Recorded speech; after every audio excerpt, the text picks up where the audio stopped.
Bismillahirrahmanirrahim. Assalamualaikum warahmatullahi wabarakatuh. Waalaikumsalam warahmatullahi wabarakatuh. Alhamdulillah kita masuk ke pertemuan yang keempat ya, mata kuliah manajemen zakat, infak, sedekah, dan wakaf atau disingkat dengan iswaf. Baik, sehat ya semuanya? Alhamdulillah. Ya. Kita mulai pertemuan pada hari ini dengan sama-sama membaca bersama. Bismillahirrahmanirrahim. Ya, komplit ya. Nanti saya presensi karena sudah full kelas.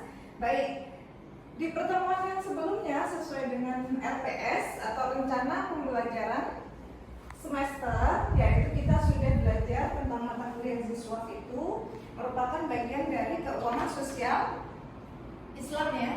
Jadi kalau di keuangan Islam itu ada keuangan komersial Islam yang kalian ketahui ya, ada produk-produk di perbankan syariah, kemudian ada sukuk, kemudian ada deposito, kemudian ada yang lain lagi seperti di pasar modal ya. Tapi ada juga satu kaki besar lagi namanya keuangan sosial Islam. Nah, siswa itu bagian di mana? Yang komersial atau yang sosial?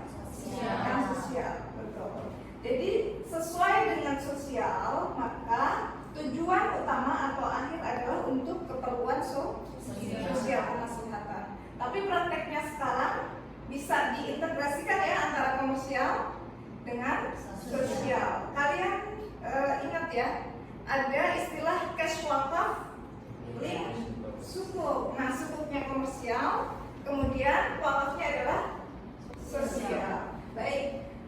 Sebelum itu kita sudah belajar tentang pengantar siswa itu sendiri, kemudian macam-macam prinsip dan tujuan manfaat tentang zakat ya. Apa perbedaan antara zakat dan wakaf? Kalau zakat hukumnya wajib, betul. Ada zakat diri atau zakat fitrah. Nah, itu ditunaikan setiap apa? Bulan Ramadan, kemudian diutamakan di akhir ya, akhir Ramadan sampai sebelum azan dan sholat Idul Fitri. Nah, itu jenis zakat diri atau fitrah. Kemudian ada zakat apa lagi? Zakat mal atau bahasa Indonesianya adalah harta. Nah, itu wajib juga untuk yang sudah memenuhi kewajibannya, sudah mencapai nisab, tahu ya, kemudian haul 1 tahun. Nah, itu salah satunya. Nah, kalau wakaf hukumnya sunnah ya. Tadi zakat wajib, kemudian wakaf sunnah. Kalau sunnah itu tidak dikerjakan dosa tidak? Tidak. Kalau dikerjakan mendapat pahala. Tapi wakaf ini sendiri sunnah dan muakkad atau keutamaannya sangat tinggi, makanya sangat dianjurkan ya wakaf itu begitu. Kemudian prinsip tujuan manfaat infak dan sedekah. Nah, kemarin sudah ya kita belajar tentang infak, kemudian sedekah gitu ya. Ini sekalian review ya pertemuan yang sebelumnya supaya kita ingat terus. Nah, ketika saya senyum ke kalian, ini termasuk sedekah atau infak?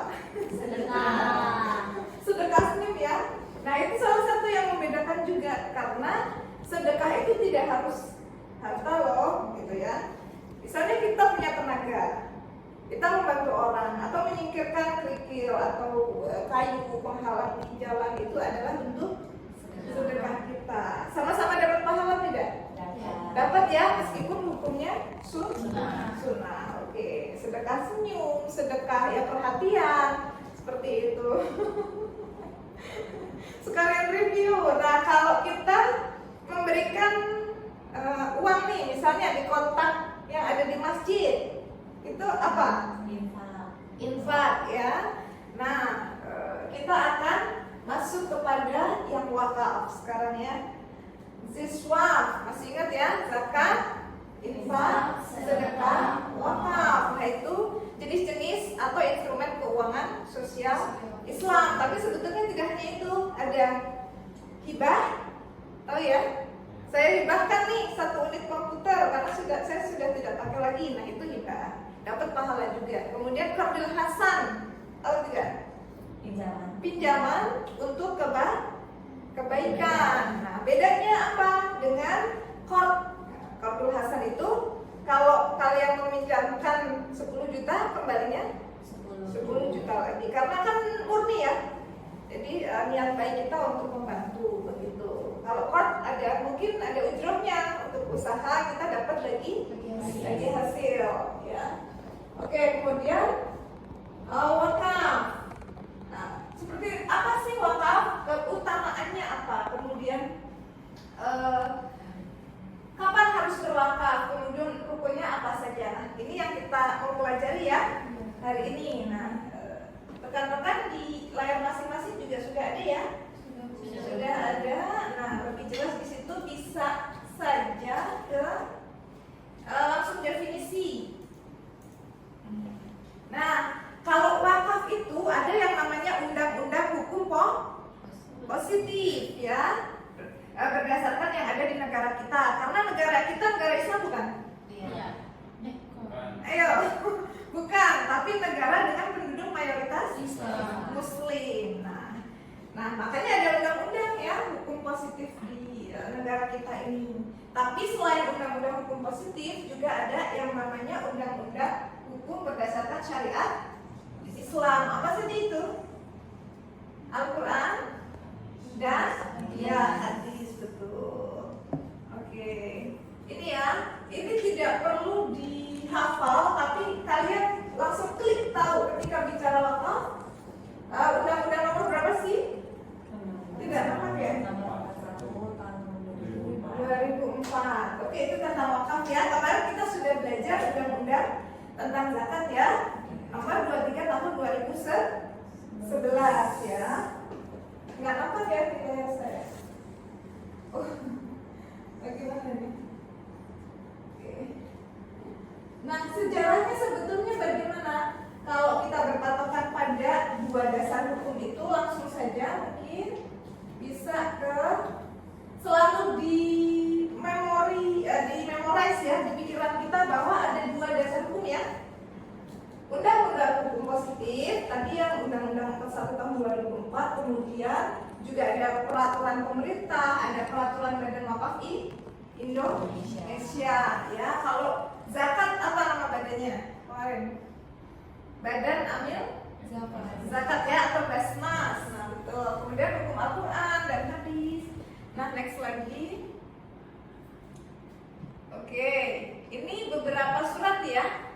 Surat Al-Quran yang mendasari adanya wakaf.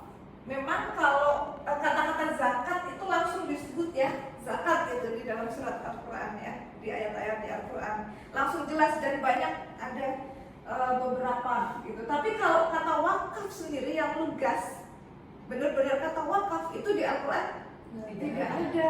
Di sini disebutnya apa? Infak. Kata infak. Kemudian jumhur ulama atau sebagian besar ulama, ada Majelis Ulama Indonesia dan lain sebagainya, itu menyepakati bahwa yang disebut infak di sini adalah di dalam Al-Baqarah 267 adalah wakaf. Kemudian ini, oh iya, anak Adam meninggal maka terputuslah semua amal kecuali 3. Apa coba satu-satu sebutkan?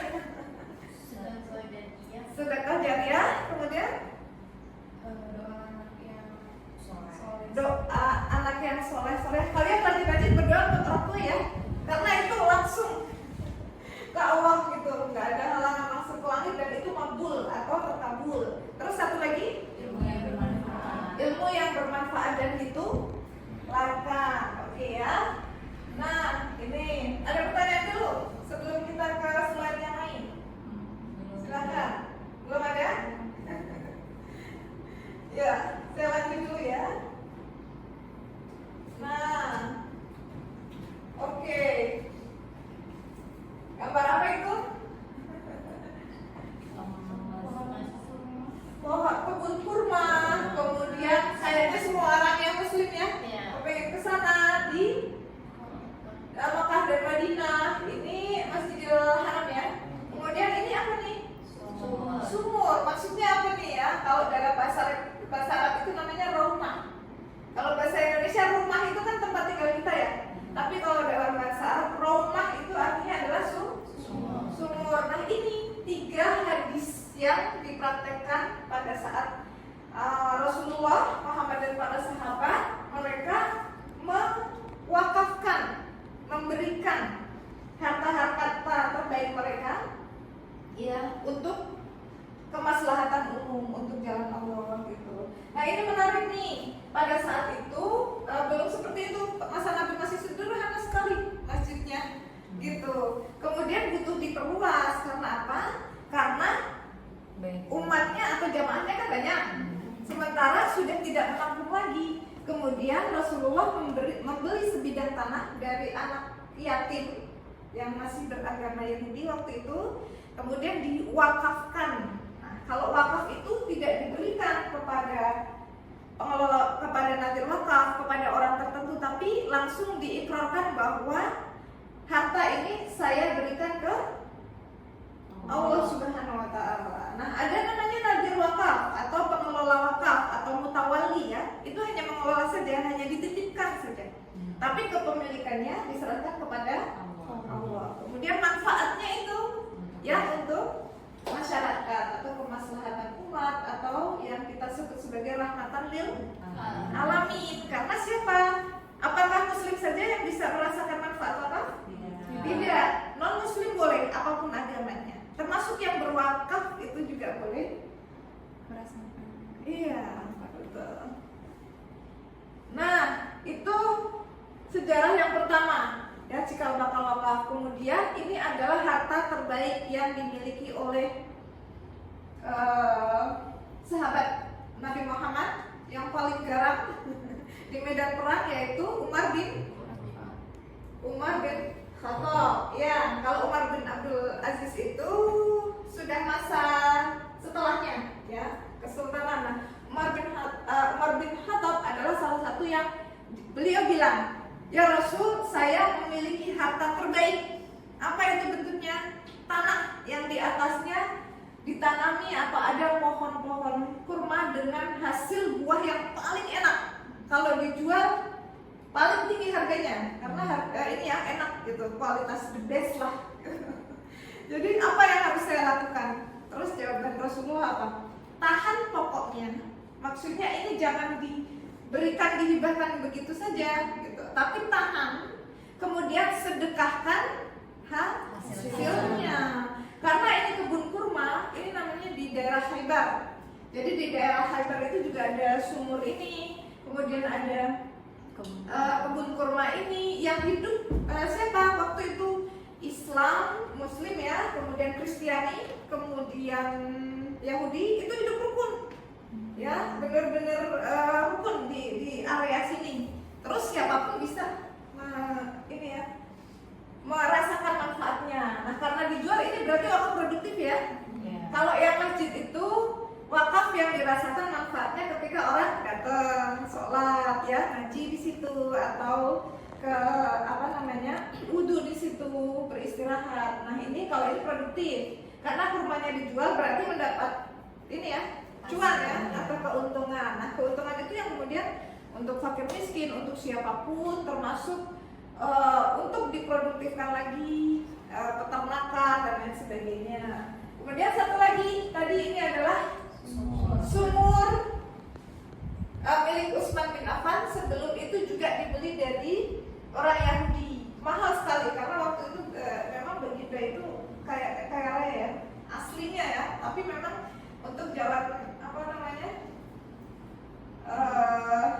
bukan hijrah, apa istilahnya untuk dakwah. Jadi semua hartanya itu untuk jalan dakwah lah, termasuk sahabat Utsman bin Affan. Beliau kaya raya membeli ini, kemudian sumur itu kan mengeluarkan air ya untuk konsumsi sehari-hari juga. Ini juga di daerah Khaybar. Nah itu semua boleh meminum airnya, Kristen, Kristiani, Islam, Yahudi dan lain sebagainya. Begitu.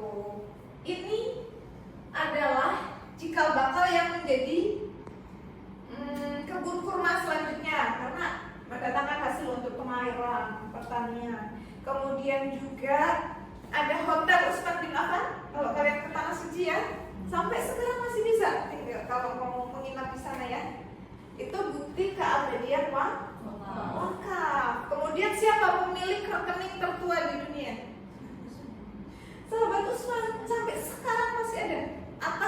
beliau langsung. Pemilik rekening bank tertua di dunia itu bukan dari Swiss, bukan dari Amerika, bukan dari Eropa, tapi beliau nih, atas nama beliau langsung. Itu bukti bahwa wakaf itu abadi ya, karena harus awet. Baik, jadi rekan-rekan mahasiswa, prinsip perbedaan yang mendasar antara zakat dengan wakaf ya. Kalau zakat tadi segera untuk dikonsumsi habis, dan siapa yang boleh ya menerima zakat itu 8 golongan ya, khusus.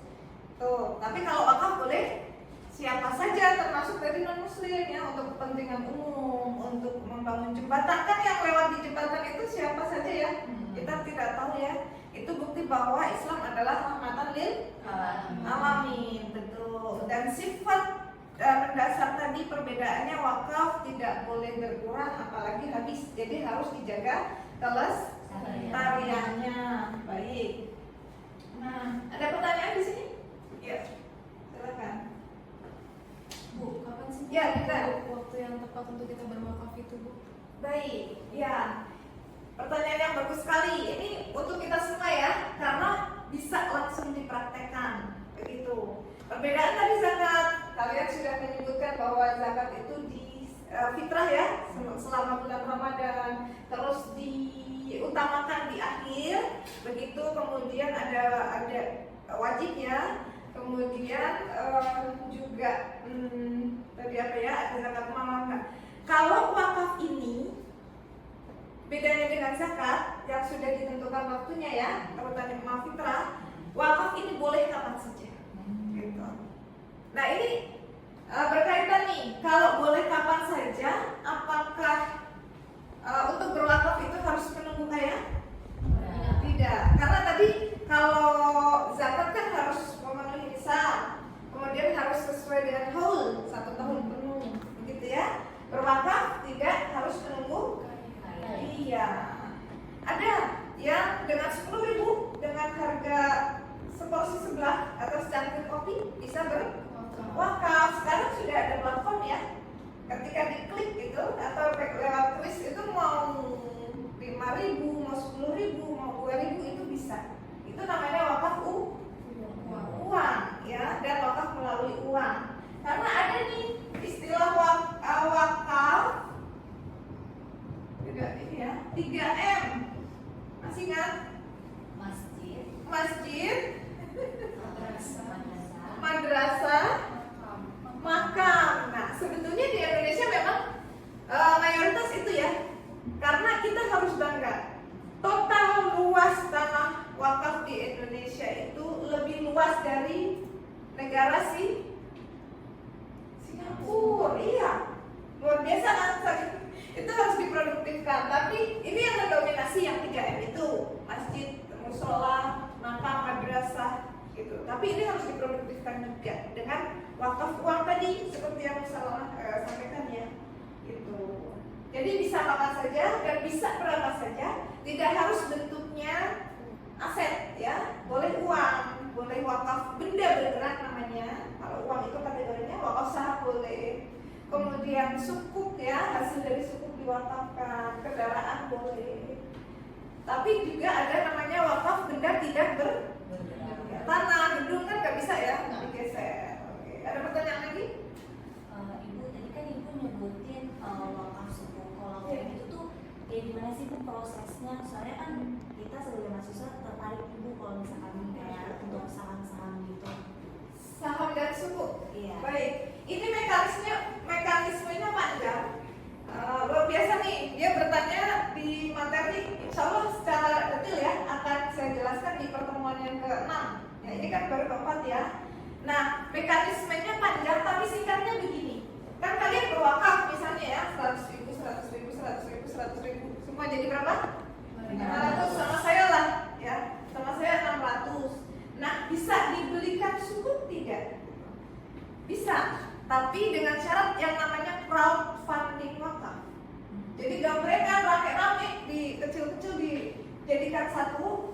Nah, 600.000 yang terkumpul dari kita ini lewat siapa? Namanya lewat nazir wakaf atau pengelola wakaf atau mutawali kalau di Malaysia ya istilahnya. Nah itu kita ini kami mau berwakaf 600.000. Terus sama nazir itu dikumpulkan dari mana-mana seluruh Indonesia. Terkumpullah katakanlah 1 miliar ya. Nah 1 miliar ini terus nazir wakaf BWI ya, kita Badan Wakaf Indonesia yang negara. Nazir wakaf BWI itu dia menemui Kementerian Keuangan karena yang menerbitkan sukuk itu adalah Kementerian Keuangan. Kementerian Keuangan, kami sudah mengumpulkan wakaf nih 1 miliar gitu ya. Mau kami belikan sukuk, daftar dong gitu. Nah, seperti itu. Nah, sudah ya. Kemudian didaftarkan untuk dibelikan sukuk, itu yang namanya cash wakaf, link sukuk. Ya. Nah, kalau sukuk ada dong hasilnya atau return atau imbal hasil ya. Nah, hasilnya itu kemudian misalnya 1 miliar, kemudian imbal hasilnya itu 6,5% per tahun. Berarti 6,5 dari 1 M itu berapa per tahunnya? Berapa kira-kira? Perkiraan 65 atau ya 65 ya. 65 kalau mau diterima per bulan berarti dibagi 12. Nah, hasil itu katakanlah per tahun ya 65 juta baru disalurkan bebas penyalurannya. Kalian kan namanya wakif karena yang berwakaf termasuk saya ya. Kemudian diikrarkan ke nazir BWI, kemudian sama BWI dibelikan sukuk ke Kementerian Keuangan. Kemudian ada hasil karena sukuknya kan untuk membangun jalan tol, bandara, pokoknya yang ada hasilnya menghasilkan dan harus sesuai prinsip syariah, tidak boleh yang maghrib ya, halal, yang haram, riba, korol, maisir dan seterusnya itu, gitu ya. Hasil ini disalurkan bisa untuk pendidikan beasiswa misalnya, yang lain ya, karena kalian mampu kan, beasiswa yang kurang mampu, atau membangun sekolah, atau membelikan seragam untuk anak SD dan lain sebagainya, atau untuk makan siang gratis yang tidak mendapatkan. Nah seperti itu bisa dipahami ya mekanismenya wakaf dengan sukuk itu ya. Jadi selama ada imbal hasil kemudian disalurkan ke mana-mana yang membutuhkan, kalian dapat pahala tidak? Dari 100.000 dapat kan? Tapi karena rame-rame ya, jadi ini pahalanya ya buat semua yang ikut andil gitu. Bisa dipahami ya? Oke, baik. Saya rasa cukup untuk materinya. Kalian juga sudah berdiskusi ya, tanya jawab ya. Kuis singkat. Siapa cepat ya? Siapa cepat? Oke. Tadi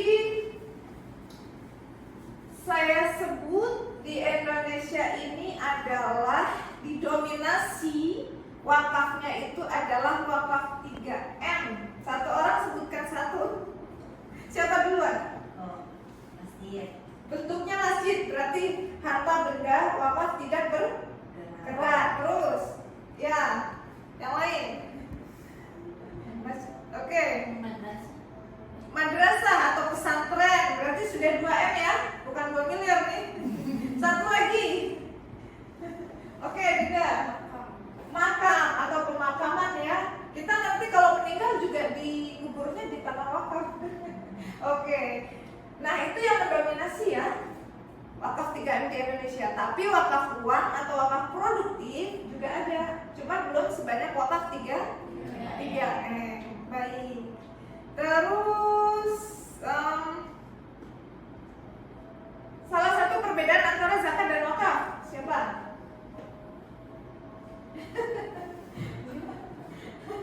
Yang belum kalau bisa. Kalau zakat wajib, kalau wakaf itu sunnah. Nah, sudah betul semua. Bisa dipahami ya? Berarti ya, alhamdulillah. Saya kira cukup ya, waktunya sudah habis. Mudah-mudahan mendapatkan ilmu yang bermanfaat ya. Jangan bosan untuk mencari tahu lah. Terus ya, saya berikan PR, kalian mencari tahu, googling atau dimanapun ya, praktik wakaf di Indonesia. Ada banyak sekali ya. Pekan depan disampaikan sebagai baiknya masing-masing beda. Misalnya, ya Rifa praktik wakaf di Masjid Al Azhar, ya Indonesia. Kemudian yang lain praktik wakaf di mana lagi, Muhammadiyah atau NU, seperti itu ya. Apapun yang pengen kalian ceritakan tentang praktik wakaf itu ya. Oke, ada pertanyaan terakhir? Ya cukup. Untuk pekan depan kita mempelajari tentang spesifik 3P-nya ya, 3P wakaf ya. Pengumpulan, pengelolaan, dan pendistribusian. Oke, saya kira cukup dulu. Kita akhiri dengan sama-sama membaca hamdalah dan doa kafaratul majlis. Alhamdulillahirabbil alamin. Subhanallahumma wa bihamdika asyhadu an la ilaha illa anta astaghfiruka wa atubu ilaik. Ya, dari saya cukup sekian. Mohon maaf kalau ada kekurangan. Ya, akhirul kalam. Billahi taufiq wal hidayah. Wassalamualaikum warahmatullahi wabarakatuh. Waalaikumsalam warahmatullahi wabarakatuh. Oke, terima kasih.